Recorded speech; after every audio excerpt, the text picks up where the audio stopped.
Our next topic is gauges and gauge design. So, the manufactured parts must be checked to determine whether they are according to the specifications or not, and also to control their dimensions. So, there are several methods available for the control of dimensions of the manufactured parts. So, the dimensions of the component can be checked with various precision measuring instruments which measure the actual dimension of the part. The measured dimension is then compared with the standard specified dimension to decide whether the components are acceptable or not.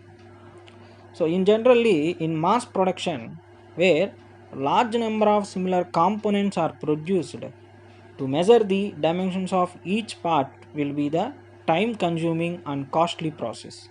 Therefore, in mass production, instead of measuring actual dimensions of each part, the conformance of the part with a tolerance specification can be checked by the gauges.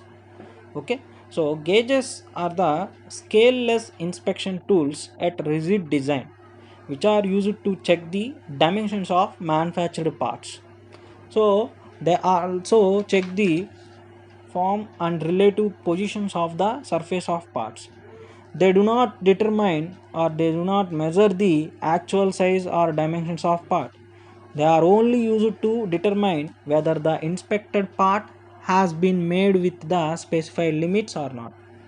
So these gauges consist of two sizes corresponding to their maximum and minimum limits. Okay, so for gauging the hole limits, plug gauges, and for the gauging the shafts, snap gauges are used.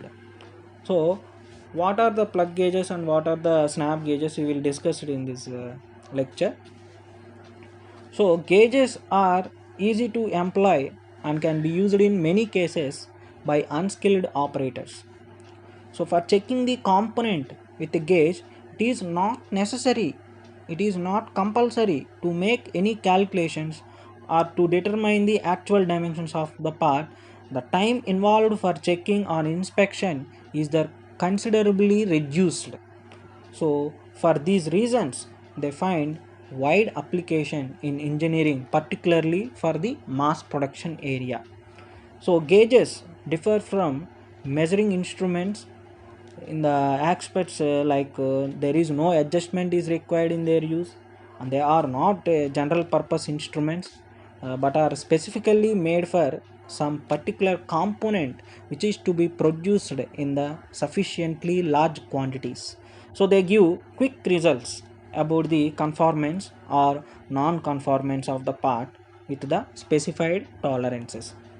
So coming to the plane gauges, so these are used for checking the plane, that is unthreaded holes and shafts. So they are classified into the according to their type, that means standard gauges and limit gauges. And coming to the according to the purpose, working gauges, inspection gauges, reference or master gauge. Okay, so next according to the form of tested surface, that means a plug gauge or snap, gap or ring gauge. So these are the various form of tested surfaces. So plug gauge, snap gauge, snap, gap or ring gauge. And next according to their design, so it's a single limit and double limit gauges, single ended and double ended gauges, fixed and adjustable gauges. Okay, so one by one we'll learn about these gauges. And first one is the standard gauges. So if a gauge is made as an exact copy of the mating part of the component to be checked, it is called a standard gauge. For example, if a bushing is to be made which is to mate with the shaft is the mating part, then the bushing is checked by a gauge which is a copy of the mating part in the form of its surface and size. So a standard gauge cannot be used to check an interference weight. It has some limited applications. So these are about the standard gauges. So standard gauges uh, are called if a gauge, this gauge is made exact copy of the exactly like copy of the mating part of the component to be checked. So these are about the standard gauges. And next, limit gauges. These are very important topic in our syllabus. So limit gauges. So limit gauges are very widely used to industries, very widely used in industries. So as there are two permissible limits of dimension of part, that means as we know that lower limit and higher limit, lower and higher limits. So there are two gauges are needed to check each dimension of part. So one corresponding the lower limit of size and other corresponding to the high limit of size of the dimensions. So these are also known as go and no go gauges. Okay, go and no go gauges. So these are limit gauges. So the difference between the sizes of these two gauges is equal to the tolerance of the workpiece, tolerance on the workpiece. So the difference between the sizes of these two gauges is equal to the tolerance on the workpiece. So go gauges check the maximum metal limit, okay, and no go gauge check the minimum metal limit, that means lower metal limit. Okay, so in the case of hole, the maximum metal limit is when the hole is as small as possible, that is it is the lower limit of size. In case of hole, therefore go gauge corresponds to the lower limit of size, while no go gauge corresponds to the high limit of size. For the shaft, maximum metal limit is when the shaft is on the high limit of size. Thus in the case of shaft, go gauge correspond to the high limit of size and no go gauge corresponds to the lower limit of size. So while checking, each of these two gauges is offered in turn to the work. So a part is considered to be good if the go gauge passes through or over the work and no go gauge fails to pass under the action of its own weight. Okay, so this indicates that the actual dimension of part is within the specified tolerance. So if both the gauges fail to pass, so it indicates that hole is undersized or shaft is oversized. So if both gauges pass, it means that hole is over the size or shaft is under the size. Okay, I hope everyone understand this limit gauges concept. So next, limit plug gauges. So in this limit gauges, we have limit plug gauges. So gauges are used to checking the holes are called plug gauges. So the go plug gauge is the size of the low limit of hole, while no go plug gauge is the size of high limit of hole. So these are the various types of plug gauges. So first one is a solid type. So in this solid type double-ended plain plug gauge, which has for sizes up to 10 mm. Okay, so this is the solid type gauge. And next, renewable type, that means tapper inserted type. So inserted type plain plug gauge. So this sizes over 10 mm and up to 30 mm. And next type is a fast end type. So fast end type plain plug gauge. Okay, and next in this double ended. So double ended means for sizes over 30 mm and up to 63 mm. And single ended type for sizes over 63 mm and up to 100 mm. Okay, so these are the fast end types, go and no go plug single ended gauges. Okay, and next one is a progressive form of plug gauge. So in which L equal to length of the component plus 3.2 mm. And next one is a flat type. Next type is a flat type. So in this type, for sizes over 100 mm and up to 250 mm. So this is flat type go and not go plug single ended gauges. Okay. And next one is a renewable end type plug gauges. So these are also having double ended gauges and single ended. So a double end, next this is the a double ended shell form plug gauge. Double ended shell form plug gauge. And next one is a progressive type. Okay. So progressive type, so these are relatively short to the hole. It has both ends, so this is progressive form of gauge. And next pivot pilot plug gauge. So to avoid jamming of the plug gauge inside the hole, pilot groove type gauge may be used. So this is the pilot plug gauge. So in pilot plug gauge there is first a small chamber, then a narrow ring or pilot, so its diameter being equal to that of the body of gauge, then a groove and the main body of that main body to that of the body of gauge, then the groove main body of the gauge. So the pilot is of the nature of an ellipse in respect to the hole, so it touches at 2 points across the major axis, so which is the diameter of the plug on the entering hole. So if the pilot enters the hole, it is sufficiently large for the rest of the gauge to enter.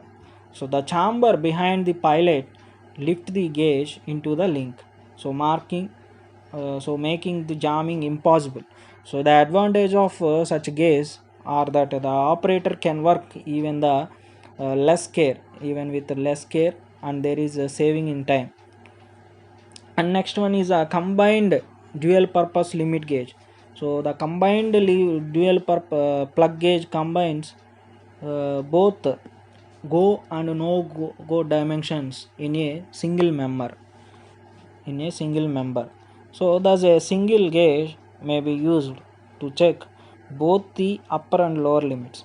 So it consists of a spherical end A of the this diagram shows the spherical end A of the diameter equals to the lower limit. So a spherical projection B of the outer edge of the spherical member. So see this arrangement in this figure. So is arranged so that the spherical surface B on the diametrically opposite part on the spherical surface is equal to the maximum limit. So for checking the hole by combined limit gauge, for go limit, the gauge is inserted into the hole with the handle parallel to the axis of hole. For checking the hole, the no go limit, the gauge is tilted so that the spherical projection B is normal to the hole. The gauge in this position should not enter the hole. So this is the combined dual purpose limit gauge. So the plug gauges are marked with the following on their handles for their identification.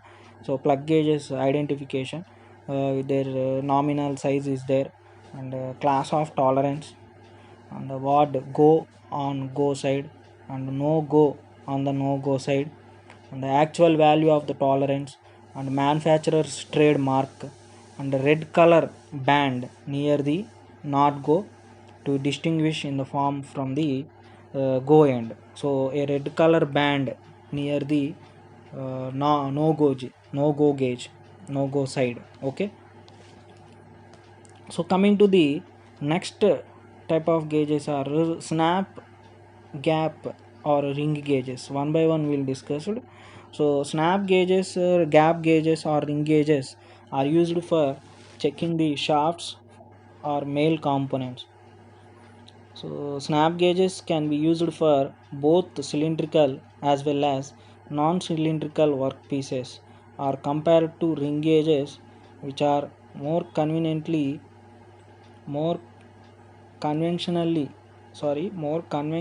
used only for the cylindrical work. So to go snap gauge is the size corresponding to the high limit of shaft, go snap gauge, high limit of shaft, while no go gauge corresponds to the lower limit. So double-ended snap gauges can be conveniently used for checking the sizes from 3 to 100 mm, and the single-ended progressive type snap gauges are suitable for sizes from 100 to 250 mm. So the gauging surfaces of the snap gauges are hardened up to 750. So and are suitably stabilized, ground and lapped. So ring gauges are available in two designs, go and no go. So these are designated by the go and no go as may be applicable, and the normal size, the tolerance of the workpiece to be gauged, and the number of standard allowed. Okay, so these are the double-ended snap gauge and progressive type snap gauge. Okay, and next one is the adjustable type gap gauge. So in case of fixed gap gauges, no change can be made in size range, whereas in the adjustable gauges, the gauging anvils are adjustable endwise in the horseshoe frame. So thus a small change within about 0.002 mm can be made in the size range. For example, suppose a gauge is used to check a 50 mm for a shaft. If for some reason the tolerance is changed to say a tolerance grade of F6 or F8, so the same gauge can be used for after adjustment. So also the anvils of such gauges can be reset with the help of slip gauges by means of independent and finely threaded screens provided at the back end. So after resetting, they can be finally locked in position by means of clamping screw. So fixed gauges are very less expensive initially, but they do not permit adjustment to compensate for wear. So adjustable gauges are expensive, but they permit adjustment to compensate for wear and can also be used over a small range of different setting. So these are the adjustable gap gauge,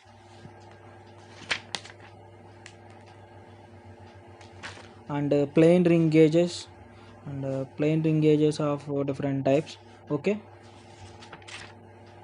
and no-go ring plain gauge for sizes up to 70 mm. So and now materials used for gauges. So generally the materials used for manufacturing the gauges must fulfill the following requirements, either by virtue of its own properties or by a heat treatment process. So these are the various requirements, like hardness to resist wear, and corrosion resistance, and stability to ensure that its size and shapes will not change over a period of time, and machinability to enable it to be machined easily into the required shape and to the required degree of accuracy, and low coefficient of linear expansion to avoid effect of temperature, and the parts of gauge which are to be held in the hand should have a low thermal conductivity. So a good quality high carbon steel is generally used for gauge manufacturing. So the suitable heat treatment can produce a high degree of hardness and stability. So high carbon steel is relatively inexpensive. It can be readily machined and brought to a high degree of accuracy and surface finish. So gauges can also be made from steels and special wear resisting materials like hard chrome plated surfaces and tungsten carbide invar, etc. So glass gauges were used during the World Wars. So chromium plating makes the gauges corrosion and wear resistance, and also the size of round gauging surface can be increased by this method. So the gauge surfaces can also be plated to provide hardness, toughness, and stainless properties. So how we are carrying the gauges? So while using the gauges, the proper care should be taken to prolong their maximum useful life. Some suggestions for the use and care, like master inspection and working gauges should be employed only to the uh, users for to check the inspection and working gauges, and to inspection gauges like to check the finished products, and working gauges like to check the product as it is being manufactured. And next one is a plain cylindrical gauge should be cleaned properly, and a thin film of light oil should be applied to the gauging surfaces before it is used. And the work should also be cleaned before checking with the gauges. Then the gauge should be aligned with the hole to be measured and given a forward motion combined with slight rotation. To go plug gauge will enter the hole if the hole is of correct size, otherwise it will not enter it. The same procedure may be applied while using the plain cylindrical gauges. The next one is a force should not be applied in gauging operation as it tends to harm the gauge, the work, or both parts. So therefore the snap gauge should not be forced over the work because it will cause the gauge to pass on oversized parts, and it may also spring the frame of the gauge. And next point is a gauge should be properly cleaned after use and prepared for the storage, and it should be coated with rust preventive oil if it is to be stored for a short time only. However, if it is stored for a longer period, it should be dipped in a molten plastic material designed as a protective coating for the tools and gauges. So, this is the information or introduction about the various gauges. In the coming lecture, in the next class, we will discuss about the design of the various limit gauges, designs of gauges. Okay, so I hope everyone understand this lecture. uh, so read well, stay home, stay safe. Bye.